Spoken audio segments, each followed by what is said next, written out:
Muhammad sallallahu alaihi wasallam, aku bersumpah demi semua kebahagiaan dan kenikmatan yang engkau pernah raih seperti merasakan kenikmatan cahaya Tuhan. Dan mungkin persoalan hidup yang pelik yang membuat engkau merasakan kesulitan, seakan-akan merasa di suasana gelap yang gulita. Ma wadda'aka rabbuka wa ma qala. Tanamkan dalam jiwamu yang paling dalam, aku tidak akan pernah meninggalkan. Oke. Ini materinya dahsyat ya. Penting sekali, saking pentingnya ini cepat habis tuh. Bismillah. Sekali lagi. Jazakallah khair. Ya, lebih kelihatan ya. Baik, yuk pelan-pelan.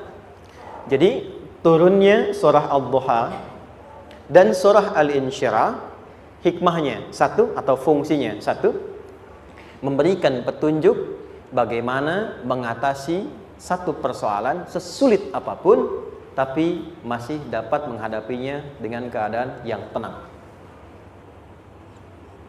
Satu surah ini atau dua surah ini diturunkan untuk membimbing setiap hamba menuju kepada ketenangan hati. Dua, membangun kekuatan mental sehingga dalam situasi apapun dia tetap kuat mengatasi berbagai persoalan kehidupan. Nanti terapannya banyak, di bisnis ada. Nanti saya turunkan contohnya. Kadang-kadang ikut tender, sudah bagus, sudah menang, tapi proyeknya diambil orang. Ada yang begitu? Nanti ada ayatnya, ada. Nanti kita turunkan. Udah siap-siap, kan, pengen melamar, ternyata keduluan orang, gitu kan? Udah siap-siap, pengen dapat ini, mau lulus, ternyata nilainya nggak seperti yang diharapkan. Muncul, ada, selalu ada demikian. Nanti kompleksitasnya banyak. Tapi dua surah ini, kalau kita bisa kuasai artinya dengan baik, pahami dengan benar, maka akan ada sesuatu yang beda yang terasa dalam jiwa kita dan kesiapan mengatasi setiap persoalan dalam kehidupan. Yuk kita baca dulu ya, supaya dapat keberkahannya dari dua surah ini. Saya bacakan, Anda ikuti ya. A'udzu billahi minasy syaithanir rajim.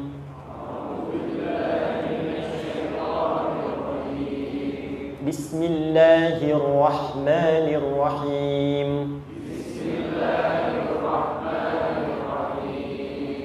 Wadduha والليل إذا سجى ما ودعك ربك وما قلى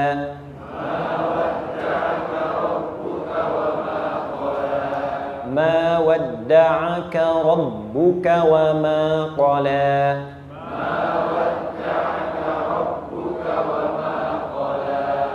وللآخرة خير لك من الأولى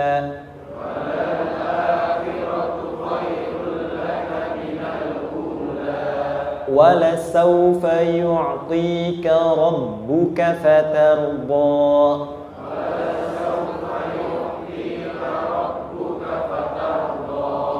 ألم يجدك يتيما فآوى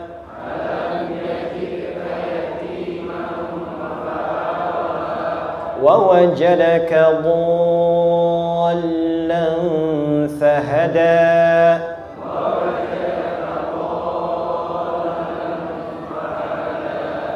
ووجدك عائلا فأغنى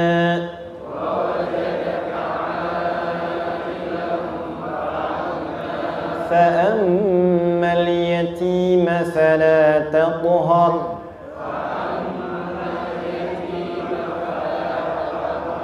وأما السائل فلا تنهر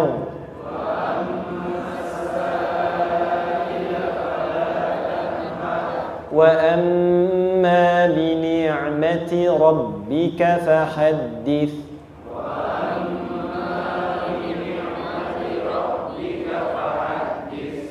Satu surah dua, alhamdulillah. Izin saya bacakan tadi untuk diikuti supaya setidaknya kalau kita pulang dan ditanya bagaimana hidupmu engkau jalani, seperti apa engkau berinteraksi dengan Quran yang telah aku turunkan, maka kita pernah menjawab, ya Allah, kami pernah bacakan itu. Jangan pernah kita berkehidupan sampai wafat dan tidak pernah berinteraksi dengan Quran walaupun sekedar membacanya. Wadduha, aku bersumpah. Setiap huruf waw yang berada di awal kalimat di satu surah itu makna utamanya berarti sumpah.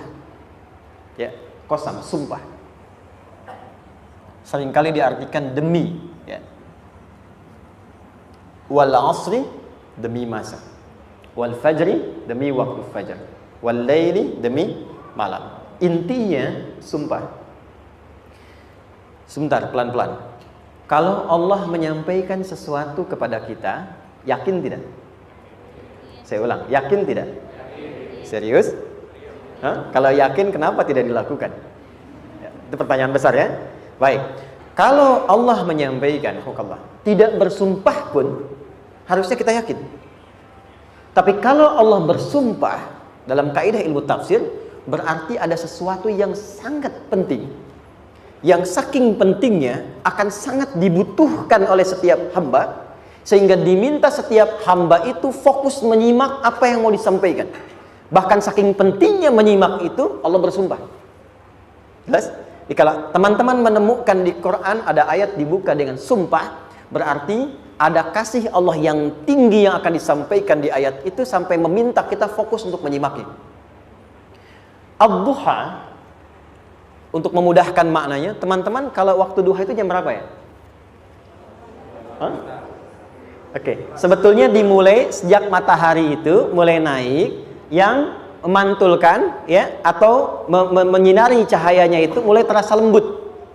Ya, kalau misalnya kita ambil 1,5 jam setelah subuh. Sekarang subuh 4:30 lah, taruhlah 4:30 ya.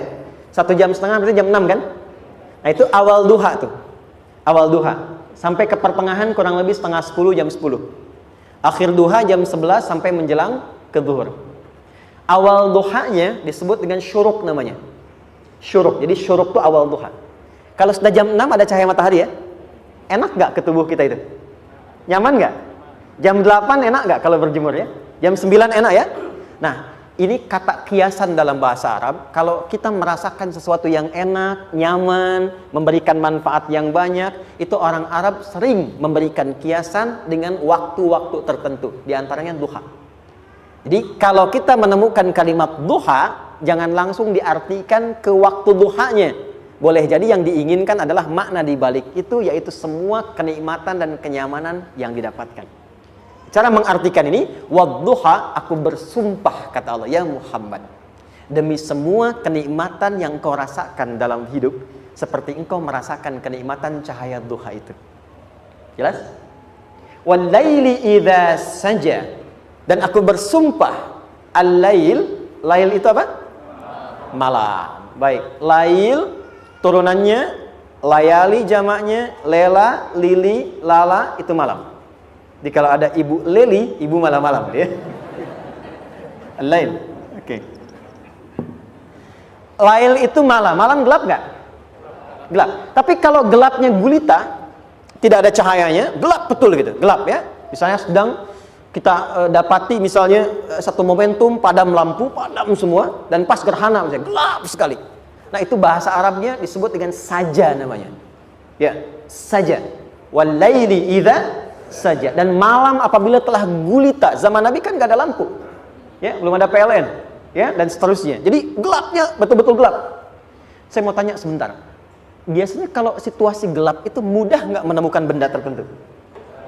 Melangkah mudah atau sulit? Tidak mudah untuk dilakukan kan?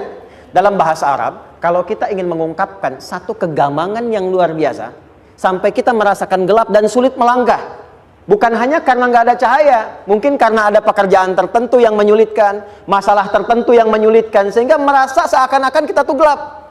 Makan nggak enak, melangkah susah. Pernah nggak merasakan situasi yang saking beratnya satu beban itu seakan-akan makan nggak mau, melangkahnya berat, ada vertigo, kadang-kadang pusing. Pernah merasakan itu? Itu bahasa Arabnya, wal-laili idza saja.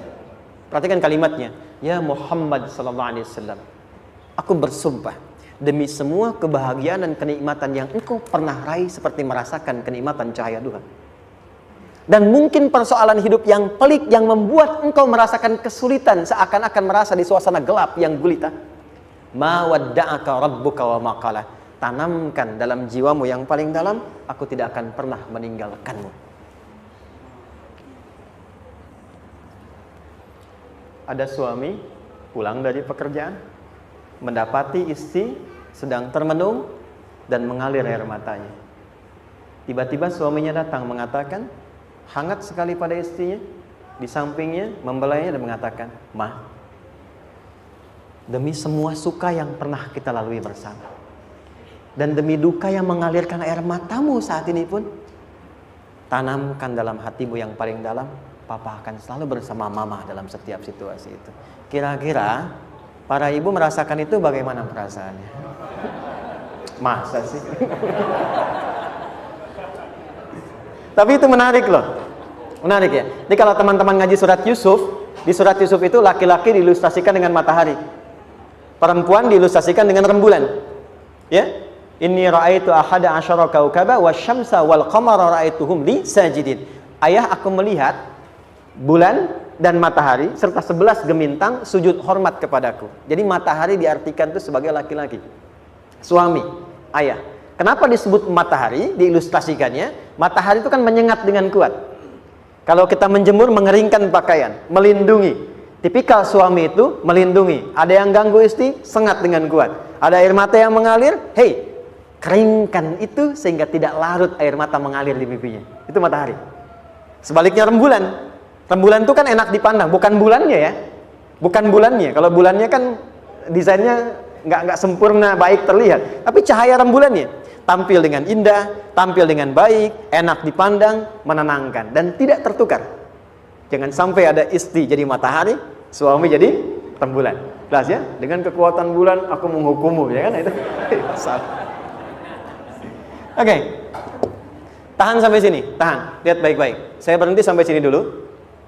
Kalau di Quran ada ayat menyebutkan, tidak spesifik orang yang disebutkan dan kapan kejadiannya, maka peristiwa itu akan terjadi dan dialami oleh kemungkinan generasi berbeda di setiap masa dengan tokoh berbeda tapi perasaan yang serupa.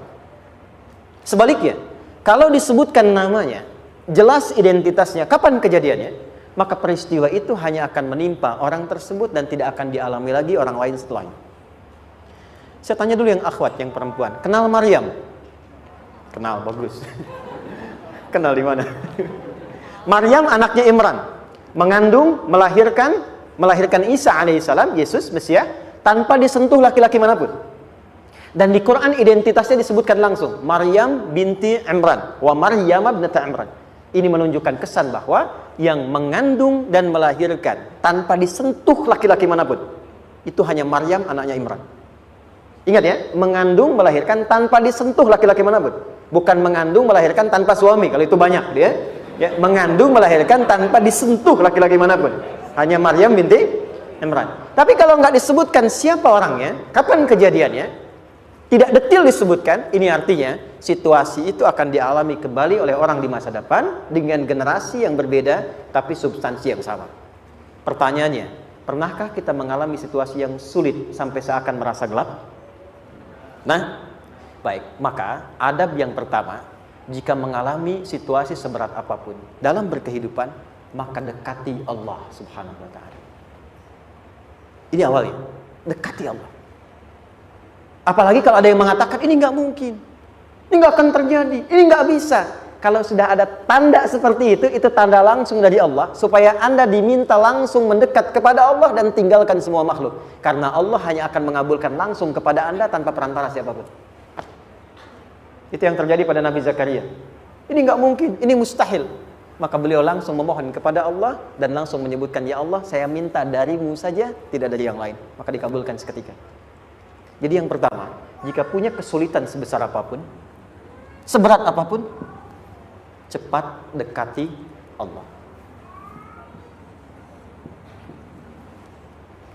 Maka di situ akan dijawab langsung oleh Allah, ma wadda'aka rabbuka wa ma qala. Hambaku, sepanjang engkau mendekat kepadaku, maka yakinkan dalam dirimu, situasi apapun yang kau rasakan, aku tidak akan pernah meninggalkanmu.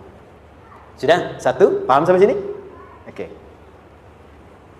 Pelan-pelan ya. Saya belum bicara caranya.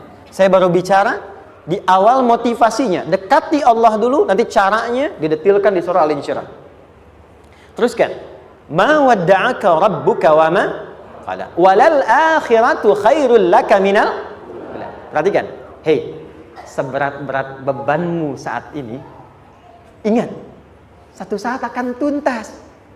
Dan ini pun ujian. Kalau sudah meninggal, gak ada ujian lagi.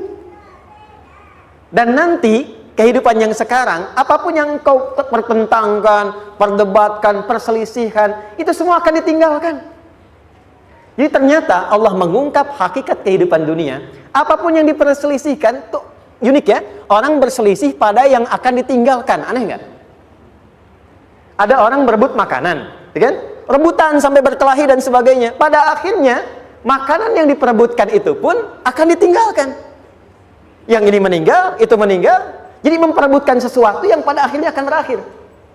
Kata Allah, Allah sampaikan, jika Anda mengalami situasi, sesuatu yang mungkin membuat berat, tanamkan pada jiwa kita, hei, yang aku kejar-kejar ini, boleh jadi aku akan tinggalkan juga.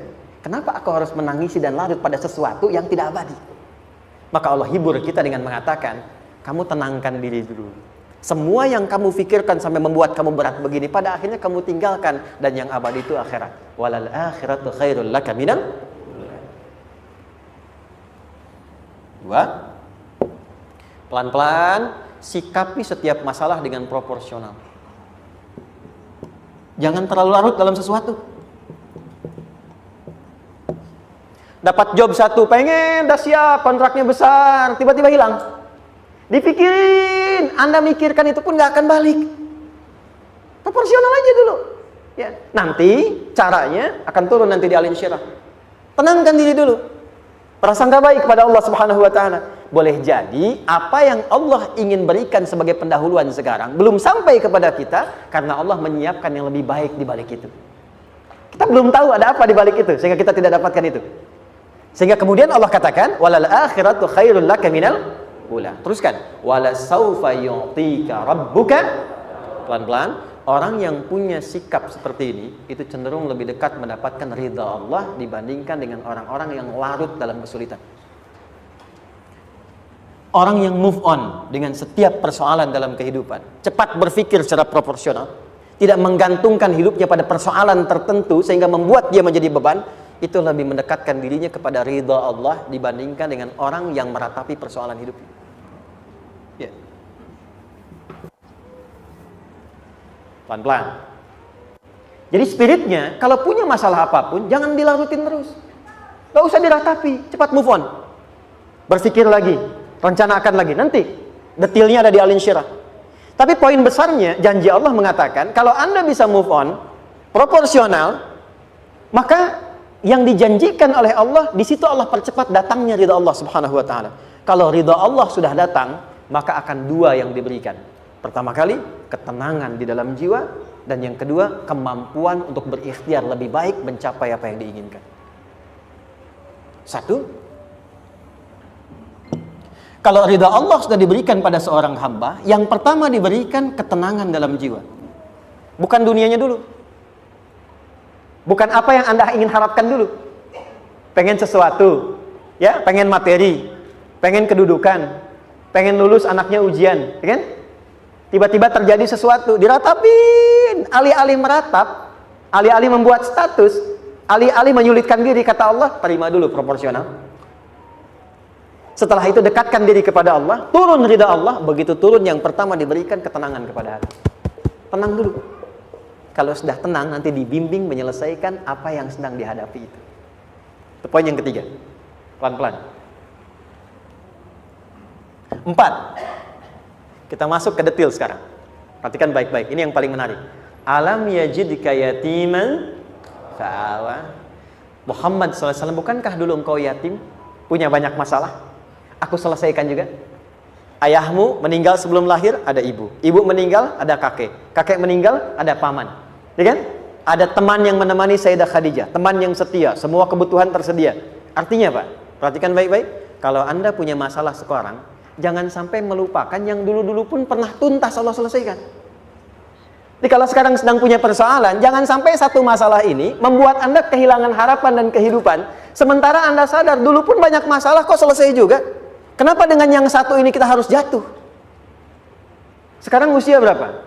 20, 30, 40, 50. Sekarang usia 50 tahun, ada masalah, baru 5 menit datang sudah merasa jatuh. Yang 50 tahun ke belakang yang banyak selesai itu kita nilai atau tidak? Maka kata Allah, seperti yang dulu pernah aku selesaikan ribuan masalah itu, yang sekarang pun mudah aku tuntaskan. Jelas?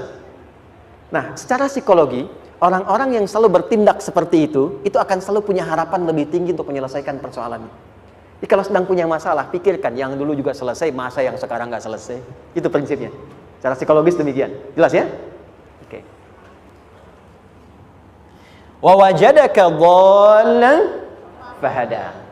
Muhammad, dulu engkau pernah mengalami melihat masyarakat banyak berbuat yang tidak baik, aku berikan petunjuk. Kuncinya fahada di situ. Orang yang punya motivasi kuat dan keyakinan untuk bisa menyelesaikan persoalannya, maka dia akan lebih cepat mendapatkan petunjuk Allah untuk mendapatkan solusi terbaik. Ada sini. Saya agak cepat ya, mohon izin. Wa wajadaka 'ailan fa'aghna. Bahkan, maaf, bukan sekedar selesai, kalau perlu saya bikin kaya, kata Allah. Aghna itu kalau ilmunya luas. Kalau harta, hartanya banyak. Kalau kedudukan, kedudukannya tinggi. Hei, engkau yang sedang mengejar kedudukan, aku tahan sebentar karena ada yang nggak bagus untukmu di sini. Tapi kalau kamu terima, aku angkat itu lebih daripada apa yang kamu harapkan. Kamu pengennya bintang 2, aku naikkan sampai bintang 4. Kalau perlu 5 sekalian. Hei, kamu yang ingin kampus di sini, aku tahan. Bahasa kamu nggak lulus, kamu nangis, kamu mengadu, kamu datang pada orang tuamu. Orang tua mulai protes, mulai curhat macam-macam. Terima dulu. Mungkin di sini ada yang tidak baik seperti doa ibumu yang sering memohon, ya Allah, jangan sampai anakku berbuat yang salah. Jangan sampai terjebak narkoba. Jangan sampai terbawa tawuran. Di sini ada yang kurang tepat untukmu. Kalau kamu ridha, kamu terima, kamu proporsional, bahkan aku pindahkan ke kampus yang lebih baik yang tidak kamu bayangkan sebelumnya. Di orang-orang yang selalu menerima apa yang Allah ujikan dan ridha dengan itu, maka Allah akan angkat derajatnya bahkan melebihi ekspektasi dirinya. Paham? Kalau sudah seperti itu, maka lihat ujung ayatnya. Lihat ujung ayatnya.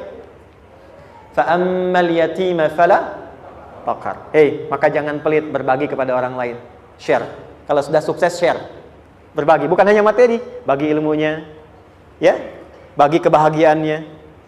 Wa ammas sa'ila fala tanhar. Jangan sampai nunggu orang minta. Kalau lihat ada kawan yang butuh, sekarang Anda sukses. Tapi boleh jadi kesuksesan Anda itu tangganya dari teman-teman Anda. Kalau sudah teraih ke atas, lihat lagi anak tangganya ke bawah. Ajak teman, jangan ditunggu minta. Ajak, bawa dia, berikan peluang. Jangan sampai dia minta, apalagi Anda bentak-bentak. Aku kan yang dulu bantu kamu. Jangan sampai keluar kata-kata itu. Kamu bisa naik di atas karena aku kan yang dulu bantu kamu. Kamu bisa jadi pemeran utama karena aku yang rekomendasikan.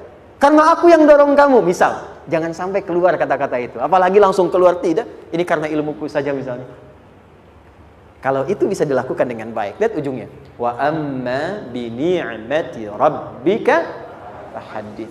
Maka semua nikmat yang dirasakan akan mudah untuk diimplementasikan dan disyukuri. Jadi semua nikmat itu bukan cuma dirasakan. Jadi membagi semua nikmat itu adalah rasa terbaik untuk menikmatinya. Maaf ya. Anda kalau punya makanan, dimakan sendiri. Dengan dibagi sama-sama, kira-kira rasa nyamannya yang pertama atau yang kedua? Kedua. Makan sendiri, enaknya sendiri kan? Tapi ketika ada teman berbagi dan tahu, oh enak ya, nyaman ya, ada kebahagiaan, ada ngobrol, ada tertawa, ada kebersamaan, itulah inti nikmat yang sesungguhnya. Wa amma bi ni'mati rabbika. Ternyata masalah yang diberikan bukan ingin memberikan beban, tapi ujungnya, endingnya supaya Anda bisa mendapatkan nikmat berkualitas yang bisa dibagi. Lihat surat Ad-Duha itu jangan cuma lihat awalnya, lihat ujungnya. Ternyata ketika seseorang mendapat masalah seberat apapun, itu bukan ingin membebani, tapi ingin meningkatkan kualitas hidupnya supaya mendapatkan nikmat yang lebih besar dan merasakan nikmatnya itu dengan berbagi. Itu poinnya. Jadi kalau sampai sini kita paham dan kita beri nama misalnya dengan fikih ujian, jadi kalau desain ujian ini sistematikanya kita pahami, maka tidak ada alasan untuk mengeluhkan persoalan. Jadi melihat masalah itu bukan sebagai beban, pada akhirnya melihatnya sebagai tangga untuk mencapai kebahagiaan. Jelas sampai sini? Baik, kalau sudah seperti ini, ingin punya masalah atau tidak ingin punya masalah? Tidak. Ingat ya, jadi kalau anak pulang bawa masalah, dilihatnya jangan beban. Oh, Allah ingin menaikkan kualitas pada anak saya, yang dengan itu menjadikan ia mendapatkan nikmat yang belum pernah didapati. Kalau rumah tangga sedang ada masalah, jangan banyak diperseterukan, tapi direnungkan sejenak. Oh, Allah ingin meningkatkan kualitas rumah tangga ini, sehingga kita bisa mendapatkan nikmat yang tidak pernah didapati sebelumnya. Makanya nikmat berumah tangga itu yang terbesar, selalu bertambah ketika menyelesaikan masalah. Silahkan cek. Kalau sedang ada masalah, berseteru kan? Tapi setelah selesai, kan jadi lebih nikmat ya? Ya? Lebih senang lagi, lebih cair lagi, lebih bahagia lagi, lebih mendukung lagi. Ternyata ada nilai-nilai kebaikan yang tersimpan yang belum disadari sepenuhnya. Pertanyaannya, kadang-kadang mudah diucapkan, tapi tidak mudah mempraktekkan. Bagaimana itu semua bisa ditempuh dengan baik, sehingga ketika mengalaminya, kita bisa tenang menghadapinya. Maka turunlah surah Al-Insyirah. Saya cepat.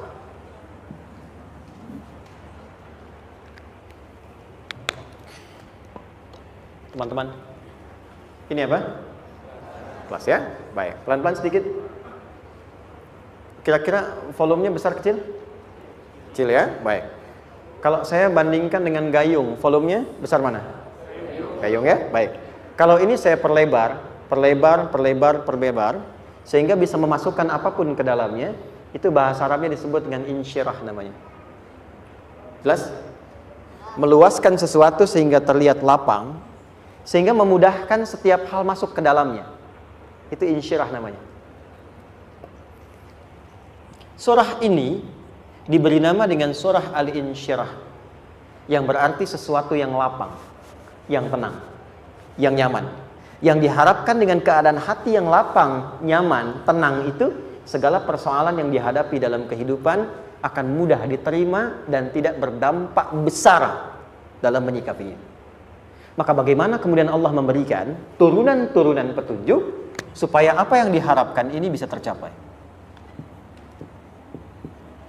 Satu, izin mengilustrasikan, saya kasih cerita sebentar. Ada seorang anak muda, kisah ini sangat viral, hampir setiap kita bisa mendapatinya. Datang kepada seorang kakek tua di sisi danau yang jernih sekali airnya. Dia berkeluh kesah tentang persoalannya. Dia katakan, saya punya masalah begini. Berat sekali terasanya. Kakek itu kemudian permisi, dia hanya membawa 2 genggam garam. Kemudian beliau bawa 1 gelas, ilustrasinya seperti ini. Dimasukkanlah kemudian garam itu ke gelas itu. Lalu diambil 1 gelas air yang jernih tadi, dengan garam segenggam.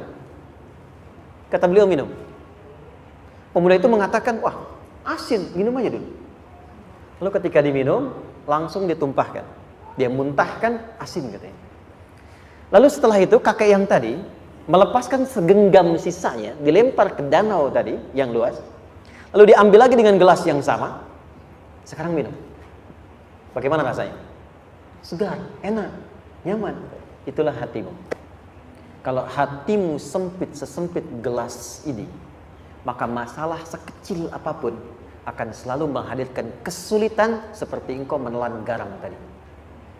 Tapi kalau hatimu luas, sebesar apapun masalah, tidak akan pernah berdampak pada dirimu kecuali engkau mampu menyusun rencana untuk mengatasinya.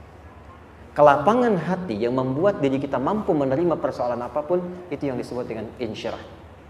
Makanya dulu tahun 90-an ada sinetron Hati Seluas Samudra gitu ya. Saya pernah tahu itu. Sama anaknya diapa-apain juga, masih aja ya menerima gitu. Dulu siapa ya? Jeremy Thomas dan lain-lain ya. Saya kira ada itu. Ya, saya kira itu ya. Saya pernah lihat sejenak ya. Saya jarang-jarang nonton gitu. Pernah lihat aja. Saya senang riset. Jadi kalau riset itu ada riset dakwah, ada riset materi. Saya teman-teman yang musik gitu ya. Saya tidak terlalu dekat dengan musik karena saya di Quran gitu. Tapi untuk mengetahui hukum musik itu bagaimana, saya riset. Sampai ke notasi saya tahu. C D F G A B C G A B C D F G D F G A B C D A B C D F G A F G A B C D E B C D E F G A B C D Gitu kan ya? Ya. Tapi kalau diminta piano, gitar, ini saya nggak bisa. Ya, tapi untuk menentukan hukum, nah kita bisa paham gitu. Misalnya boleh nggak baca Quran pakai langgam Jawa gitu kan? Nah, hukumnya apa? Nanti dari teori itu muncul. Ya, paham ya? Nah, oke, balik sini. Perhatikan baik-baik. Satu, saya agak cepat. Ini ditafsir langsung turun Al-Insyirah. Yang pertama, alam nashrah laka sadrak wa wada'na anka wizrak alladhi anqadha dhahrak. Tahan sampai sini dulu, 3 ayat. Saya mulai dari ayat kedua dan ketiga. Perhatikan baik-baik. Wa wada'na anka wizrak alladhi anqadha dhahrak. Artinya apa? Artinya satu beban yang diletakkan di pundak yang berpengaruh kepada semua bagian tubuh. Kita pernah melakukan atau melihat yang angkat beban ya? Beban kan semakin berat diangkat, semakin terasa ke bagian tubuh ya, ke semuanya. Nah, itu namanya wizrak alladzi anqadha dhahrak. Beban yang dipikul yang berat sekali sampai semua merasa. Makanya jadi satu ungkapan dengan mengatakan dia sedang memikul beban yang sangat berat. Sampai kepalanya pusing, tidur nggak nyaman, miring kanan, miring kiri. Itu namanya ya alladzi anqadha dhahrak. Satu. Saya percepat, akan ada satu masa dalam hidup setiap hamba merasakan satu persoalan yang seakan-akan beban berat yang dipikul sampai merasa kesulitan dari ujung kepala sampai ujung kaki. Siapapun itu. Jujur ya, setiap kita tanyakan pada diri sendiri. Setiap kita yang ada di sini, saya yakin pasti pernah atau bahkan akan mengalami satu peristiwa yang merasakan beban berat sampai seakan-akan ujung kepala sampai ujung kaki merasakan sakitnya. Ada yang sudah mengalami atau bahkan nanti akan ada yang melalui. Perhatikan baik-baik. Teruskan ayatnya. Wa rafa'na laka. Perhatikan. Kalau ada yang sedang merasakan itu, yakinlah kata Allah, pada saat itu sesungguhnya Allah sedang mengangkat derajatnya dan meningkatkan kualitas hidupnya untuk mencapai sesuatu yang istimewa yang belum pernah diraihnya. Dari sini kita buat persamaan. Ujian, tadi kan, berbanding lurus dengan harapan, banding lurus dengan solusi nanti pada akhirnya. Fokus. Lulus di sini, insya Allah setiap persoalan akan lebih mudah untuk diatasi. Ujian, seberat apapun yang sedang kita alami, tidak akan pernah diberikan kepada kita oleh Allah kecuali ternyata hikmahnya untuk mengabulkan harapan-harapan besar yang sebetulnya kita mintakan. Jujur ya, setiap kita kan sering punya permohonan ya, sering berdoa ya, ya Allah minta ini, minta itu, minta ini, minta itu, gitu kan? Nah, cara Allah mengabulkan harapan kita itu, yang pertama jalurnya lewat ujian. Karena semua kesuksesan itu desain dasarnya adalah melewati ujian. Coba anak-anak kita yang sedang sekolah itu, apa mungkin diwisuda dengan penuh kebahagiaan kalau nggak mengalami ujian? Lewat ujian dulu kan? Dia belajar dulu, ujian dulu, ngatasin soal dulu, lulus, baru wisuda. Apakah mungkin akan dapat IPK 4 yang diharapkan kalau tidak mengalami ujian? Belajar dulu, ya kan? Ada waktu, sempat dia bangun malam, siang, dan seterusnya, belajar, keringat, dan sebagainya, baru bahagia kan? Dan ternyata belajar itu untuk diwisuda. Sebab kalau kita tidak belajar, mustahil dapat wisuda. Kalau tidak lewat ujian, mustahil dapat ijazah. Karena ternyata harapan itu, hukum dasarnya dalam berkehidupan, bisa diraih dengan melewati ujian. Ini poinnya. Jadi mohon, kalau sedang mengalami sebuah peristiwa, dan kita harus menghadapi itu, coba renungkan. Sebetulnya pernah berdoa apa sampai kita mengalami itu, sehingga dengan jalan itulah sebetulnya Allah ingin mengabulkan harapan yang dulu pernah kita mintakan. Jelas? Oke, satu. Yuk, turunkan rumusnya pelan-pelan. Quran surah kedua ayat 286. Ini kesini dulu, baru nanti kita balik lagi. 2 Al-Baqarah ayat 286. La yukallifullahu nafsan illa usaha. Tahan sampai sini. Lihat baik-baik. Hukum yang pertama. Hukum pertama. Allah tidak mungkin menguji seorang hamba di luar batas kemampuannya. Di kaidah yang pertama tadi, kalau kita sedang diuji, sebetulnya ada harapan dan doa yang pernah kita mohonkan dan Allah ingin mengabulkan itu, jalan pertamanya adalah ujian. Tapi adilnya Allah, tidak akan pernah kita diuji kecuali sesuai dengan kemampuan kita. Jadi kalau nggak mampu, nggak mungkin diberikan ujian. Ingat ya, kalau tidak mampu, tidak mungkin diberikan ujian. Artinya harapan yang kita mohonkan pun akan sesuai dengan kemampuan kita. Jadi kalau kita minta sesuatu nggak mungkin bisa menggunakannya, nggak akan dikasih. Nah, balik ke sini untuk memberikan ketenangan kepada hati kita. Kalau sedang menerima persoalan, setelah kita mengatakan, oh ini mungkin ada harapan yang ingin saya dapatkan, jalannya lewat sini. Untuk memberikan ketenangan kepada hati, begitu persoalannya tiba, langsung katakan pada diri kita, saya pasti bisa menjalaninya. Mustahil saya diuji kalau nggak mampu menjalaninya. Itu bahasa singkatnya. Ingat ya? Kalau ingin mudah menyelesaikan persoalan, kata Quran, setiap ada ujian, langsung katakan pada hati kita, insya Allah bisa. Nggak mungkin saya diuji kalau saya nggak sanggup. Jelas? Dan tanamkan itu pada hati yang paling dalam. Ini nggak mudah. Kalau cuma disimpan di pikiran, jadi beban. Tapi kalau Anda tanamkan dalam hati, seberat apapun masalahnya, pasti saya sanggup, pasti saya bisa. Pernah lihat dulu ada acara 90-an Benteng Hattori? Oke? Benteng Takeshi ya? Takeshi ya? Gitu kan, artinya kan bisa jawab ya. Kita tahu Ninja Hattori mendaki gunung, lewati lembah, ya tahu ya. Son Goku, Son Gohan, saya tahu itu. Son Goku, Kamehameha, Piccolo itu yang nulisnya Suzuki Watanabe, saya tahu itu. Benteng Hattori, balik lagi ya. Benteng Takeshi ya. Puncaknya kan main pakai itu kan, pakai tanknya dan sebagainya. Tapi pernah ingat gak satu episodenya itu? Begitu akan bertarung, kan selalu ada motivator di sampingnya itu mengatakan, ayo, kamu bisa, gitu kan? Wah, namanya. Dia nggak ngaji Quran tuh. Kita punya ayatnya. Pernah nggak? Buka lagi ya dulu ya. Oke. Korea, kenapa bisa nyusul Jepang? Salah satunya, waktu Jepang itu maju, setiap di Korea itu ditanamkan dari mulai anak-anak TK-nya. Kita harus lebih daripada Jepang. Sejak anak-anaknya TK. Itu ditanamkan betul. Kita bisa, kita dari TK. Sehingga ketika di sana bikin Honda, sini Hyundai. Hyundai kan dibacanya Hyundai. Ya kan? Sana Honda, sini Hyundai gitu. Di apapun yang dibuat Jepang, Korea harus lebih unggul. Itu ditanamkan dari awal. Bisa. Kita itu sekarang punya ayatnya. Jadi kalau sedang punya masalah seberat apapun, katakan pada diri kita, insya Allah bisa. Gak mungkin diuji kalau nggak sanggup. Bisa insya Allah. Bisa. Kenapa mah? Bisa. Jelas? Oke. Sudah di situ teruskan. Lanjutkan. Warafa'na laka dzikra. Teruskan. Fa inna ma'al usri. Nah, ini poin terbesarnya. Fa inna ma'al usri yusra. Fa huruf yang menunjukkan sesuatu berlangsung dengan cepat. Inna di ilmu nahwunya berbunyi begini, di gramatikal bahasa Arab. Harfu nasbin wa taukidin. Tansibul isma wa tarfa'ul khabara. Mabniyun 'alal fathi la mahalla lahu min al-i'rabi.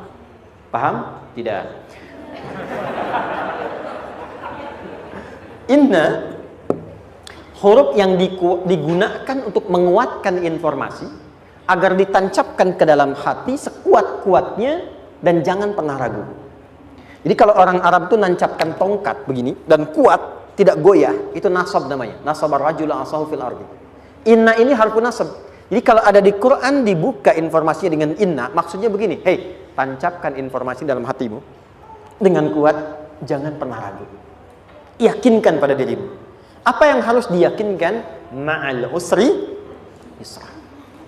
Inna ma'al usri yusra. Usrun sama dengan yusrun. Lari ke sini. Oke. Apa artinya usrun? Sulit. Oke. Sulit itu ada dua. Ada sa'bun, ada usrun. Kalau kesulitan yang relatif, kata si A sulit, si B mudah, itu sa'bun namanya. Contoh, kata si fulan, bahasa Jepang susah. Padahal kata yang lain tidak. Saya ke Jepang, anak-anak kecil begini bisa bahasa Jepang gitu kan. Bagi mereka mudah gitu ya. Saking mudahnya gitu. Kata shiwa gitu. Anak-anak kecil, bagi mereka mudah, bagi kita belum tentu. Itu sa'bun. Inna lughatal yabaniyya sa'bah. Relatif. Tapi kalau kesulitan yang sifatnya mutlak, semua orang mengatakan sulit. Maaf, bawa mobil, sulit atau mudah? Bukan mengendarai ya, bawa mobil, bawa. Sulit ya? Sulit ya? Baik, sepakat sulit semuanya. Nah, itu dalam bahasa Arab dikenal dengan usrun. Kesulitan yang semua sepakat bahwa itu susah. Sulit, semua sepakat. Dan ketika ada orang bicara, aku sedang punya masalah begini. Semua mengatakan, wah itu nggak mudah, itu nggak mudah. Itu usrun namanya. Lawannya, kemudahan yang relatif disebut sahlun. Tapi kemudahan yang semua sepakat bahwa itu mudah, itu yusrun namanya. Mengangkat spidol, semua mengatakan mudah, ringan. Itu yusrun namanya. Perhatikan, Allah tidak memasangkan sa'bun dengan sahlun, tapi memasangkan usrun dengan yusrun. Orang-orang yang punya keyakinan kuat, setiap persoalan itu akan selesai. Dan dia mengatakan pada dirinya, aku bisa melewatinya. Maka, perhatikan kalimatnya kata Quran, inna ma'al usri yusran. Sesulit apapun masalah yang sedang dia alami, maka Allah akan datangkan solusi semudah-mudahnya yang bisa dia nikmati. Dengan kata lain, kalau kita bawa ke bahasa psikologi, kalau sedang menghadapi persoalan seberat apapun, selain kita mengatakan, ini pasti bisa saya lalui, saya insya Allah sanggup mengatasinya, katakan pada diri kita, ini pasti selesai. Pasti ada solusinya, pasti mudah. Katakan, walaupun memang solusinya belum datang, tapi tenangkan pada diri kita dengan mengatakan, inna ma'al usri yusra. Bahasa psikologinya, katakan pada diri kita, ini pasti selesai. Gak mungkin gak selesai, pasti ada solusinya, pasti mudah.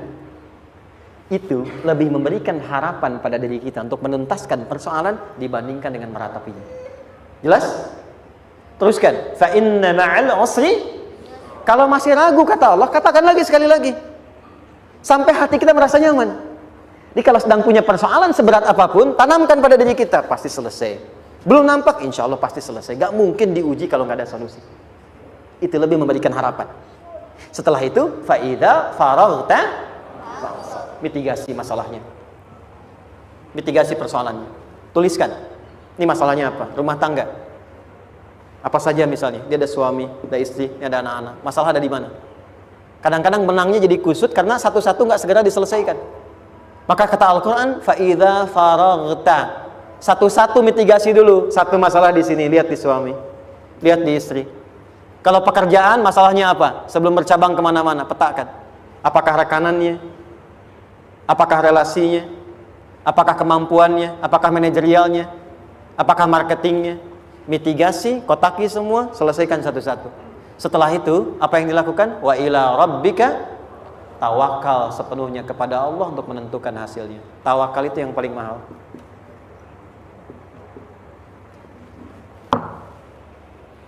Anda kalau nggak punya kepasrahan, stres. Karena selalu memikirkan apa yang mau dikerjakan dan selalu orientasi pada hasil. Kita punya tawakal. Kalau kita mampu menyerahkan sesuatu, gini, di sini ada orang yang paling jago misalnya main basket. Ada pertandingan basket. Begitu dibuka, udah tim musyawarah serahkan aja pada si fulan. Kan? Dia yang paling jago, dia. Bukankah dengan menyerahkan itu bukan hanya kita berikan sebuah tugas, ya kan? Tapi dengan itu ada kelapangan tersendiri kan? Yakinlah sukses, ini paling hebat. Pernah ada perasaan gitu? Sekarang, siapa yang paling mampu menguasai? Siapa yang paling hebat menyelesaikan segala hal? Siapa yang punya segalanya? Bukankah Allah? Orang-orang yang punya tingkat tawakal yang tinggi. Maka, satu, dia akan lebih stabil keadaan mentalnya dan tidak akan pernah gelisah dengan kekecewaan. Nggak ada kecewa. Karena tawakal itu, kalau sudah kepasrahan, pasti menerima hasil. Kalau sudah tawakal, terserah Allah tetapkan apa saja. Mau dapat sekarang, dapat besok, dapat nanti. Puncak yang paling tinggi, tugasmu hanya berikhtiar semampu yang bisa dilakukan. Selanjutnya, biarkan Allah menetapkan apa yang menjadi bagian dari maslahat kehidupan kita. Saya tutup. Cara Allah menjawab harapan kita ada 3. 1. Memberi langsung apa yang kita mintakan. 2. Menunda itu sampai kita siap menerimanya. 3. Mengganti apa yang kita inginkan dengan apa yang kita butuhkan. Saya ulang ya. 1. Memberi langsung apa yang kita mohonkan. Misal, ya Allah saya ingin A misalnya, anak saya pengen ke ITB. Tapi nggak mungkin tiba-tiba langsung masuk ITB kan? Pasti lewat ini dulu kan? Ada ujian dulu, ikut tes, dan seterusnya diterima, sesuai. Dua, kadang menunda sesuatu sampai dia sanggup menjalaninya. Anda punya anak usia 5 tahun, pengen diberikan motor. Anda mampu untuk memberi motor, dikasih nggak? Tidak. Sampai dia sanggup mengendarai motor, baru Anda berikan. Terkadang ada yang kita minta sekarang, tidak didapati sekarang. Tapi ternyata tahun depan kita dapat. Kita harus sadar bahwa anugerah yang kita dapatkan tahun depan itu sebetulnya adalah hasil doa kita di tahun ini. Pernah dengar nggak kisah viral? Nabi itu berdoa, baru dikabulkan setahun setengah. Setahun 6 bulan. Padahal itu Nabi loh. Kiblat pertama kita kemana? Palestina kan? Baitul Maqdis kan? Nabi berdoa, mohon terus nengok ke langit. Al-Baqarah 144, minta, jawabannya turun setelah setahun setengah, setahun 6 bulan. Ada yang mengatakan di tafsir setahun 8 bulan, baru dikabulkan setelah setahun setengah. Padahal kurang soleh apa Nabi? Nabinya siap, mungkin umatnya yang belum siap. Nabinya siap, tapi ada tantangan di masyarakat yang tidak mudah, yang mungkin bisa meruntuhkan dakwah, baru dikabulkan setahun setengah. Ketika semua umatnya sudah bisa siap menerima itu. Boleh jadi apa yang diminta orang tua sekarang, terkabulnya mungkin belasan puluhan tahun pada anaknya yang nomor sekian. Tahu Imam Syafi'i? Imam Syafi'i itu kan nama aslinya Muhammad, bapaknya Idris, kakek yang ke atas yang ketiga namanya Syafi'i. Kenapa disebut Imam Syafi'i? Dinisbatkan pada kakek yang ke atasnya. Ternyata kakeknya ini seorang ulama besar, saleh, memohon kepada Allah, setiap di keturunannya ada yang bisa menggantikan lebih soleh, lebih baik lagi. Ternyata yang didapatkan bukan dari anaknya, tapi generasi keturunan yang kesekian. Anda belum sekarang bisa hafal Quran, misalnya Anda bermohon berdoa, boleh jadi yang hafal mungkin bukan di anak, bisa di cucu, bisa di bagian keluarga yang lain. Maka terkadang tawakal itu tidak hanya memberikan hasil yang cepat, tapi memberikan keindahan yang terasa tertunda, tapi melengkapi kebahagiaan yang dirasakan. Penutupnya, boleh jadi minta ke ITB, diterimanya di Unpad. Minta motor, dapatnya mobil. Kalau itu senang, luar biasa. Minta mobil, dapatnya motor, gitu kan? Ternyata kadang-kadang di sini yang terakhir, saya tutup, Allah mengabulkan apa yang kita butuhkan, bukan apa yang kita inginkan.